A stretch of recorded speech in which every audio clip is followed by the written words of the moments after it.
Hello everyone, ಇದು Tuesday mini blog ಆಗಿರುತ್ತೆ. ಇದು ಡೇ 2 ಆಫ್ ನಮ್ಮೂರ ಜಾತ್ರೆ ಅಂತಲೇ ಹೇಳ್ಬೋದು. ನಾವು ಈ ಹಬ್ಬನ ಯಾವುದೇ ರೀತಿ ಸೆಲೆಬ್ರೇಟ್ ಮಾಡ್ತಾಯಿಲ್ಲ, ಅದಕ್ಕೋಸ್ಕರ ಮನೆಯಲ್ಲೇ ಪೂಜೆ ಮಾಡಿ ತಂಬಿಟ್ಟೆಲ್ಲ ರೆಡಿ ಮಾಡ್ಕೊಳ್ಳೋಣ ಅಂತ ಮಾಡ್ಕೊಳ್ತಾ ಇದ್ದೀನಿ. ಈ ತಂಬಿಟ್ಟು ನಾನು ಯಾವುದೇ ಥರ ಅಕ್ಕಿ ಯೂಸ್ ಮಾಡ್ಕೊತಾ ಇಲ್ಲ. ಇದು ಕಡಲೆಪಪ್ಪು ತಂಬಿಟ್ಟು. ಇದನ್ನು ಒಂದು 5 to 10 ಮಿನಿಟ್ಸಲ್ಲಿ ಅಷ್ಟೊಂದು ಮಾಡ್ಕೊಳ್ಬೋದು.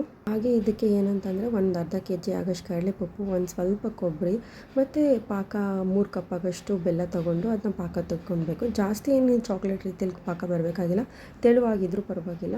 ಅದನ್ನು ಮಿಕ್ಸ್ ಮಾಡಿಬಿಟ್ಟು ಈ ಥರ ತಂಬಿಟ್ಟಿಗೆ ಗಂಟಿಲ್ದಿರೋ ಥರ ನಾದ್ಕೊಂಡು ಅದನ್ನ ಮಿಕ್ಸ್ ಮಾಡ್ಕೊಂಡ್ಬೇಕು. ಫಸ್ಟ್ ಉಂಡೆ ಮಾಡಿಕೊಂಡು ಆಮೇಲೆ ಒಂದು ಸ್ವಲ್ಪ ಹೊತ್ತಾದಮೇಲೆ ನಿಮಗೆ ಯಾವ ಶೇಪಿಗೆ ಬೇಕೋ ಆ ಶೇಪಿಗೆ ಮಾಡ್ಕೊಳ್ಬೋದು. ಸ್ವಲ್ಪ ಗಟ್ಟಿ ಆಯಿತು ಅಂದರೆ ಮತ್ತೆ ಪಾಕ ಮಿಕ್ಸ್ ಮಾಡ್ಕೊಳ್ಬೋದು. ಈ ಥರ ಹೂವೆಲ್ಲ ಇಕ್ಕಿ ಅದರ ಒಳಗಡೆ ದೀಪ ಹಣಿಸಿ ಮನೆಯಲ್ಲಿ ಎದುರು ಬೆಳಗೋದು ಅಂತೀರಿ.